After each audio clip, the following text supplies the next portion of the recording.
Christian Ponder had a scare, an off-season scare. His elbow locked up again on him. What happened before the playoff game that prevented him from playing against the Packers happened again out of the blue, and he went to the emergency room where they thought he had they thought it was something much more serious than it was, and the emergency room doctors were talking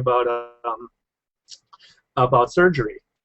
And luckily, Carter called Eric Sugarman, the Vikings trainer. Sugarman called the hospital back and said, do an MRI to make sure there's nothing wrong before you do anything drastic and go into surgery. Christian Ponder was worried that it was a blood clot. Everything turned out all right, went away, and he's fine. But that's just a little weird that it sort of flared up out of the blue. But anyway. The Star Tribune reporters Mark Craig got a hold of Ponder and did a fascinating Q&A session with him and asked him a bunch of questions, obviously, in a Q&A session.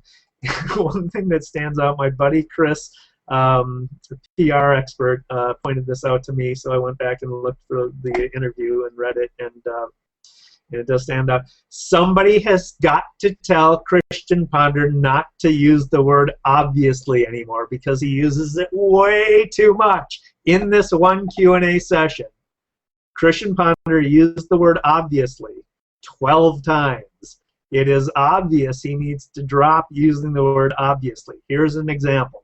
So this is a response to a question about the changes at the receiver position during the offseason. This is Christian Ponder's response verbatim. Well, obviously there are some changes. Obviously Percy was a very dynamic and good football player that we obviously used a lot on the field.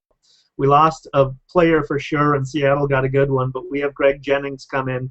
Obviously, we face him every year twice. He's a good player and will be a good player for us. And to draft Cordarrelle and sign a couple of undrafted guys, it's going to be big. The big thing with Greg, who obviously is a great player, he also provides leadership. I think he's a true pro. He can show these young guys what it takes in this league. I think we have a good dynamic. Everybody has come in and shown up for work. It's good to get those rookies in this weekend. The dynamic has changed, but I think it's good. Later on what Patterson brings to the team, well, obviously, to try and get him the ball and see what he can do. And then another section on his first off-season as a married man to ESPN's reporter Samantha Steele. His response is, Sam obviously works in the sports field, so she knows what it takes to be great. So, Christian, drop the word obviously. It's too much.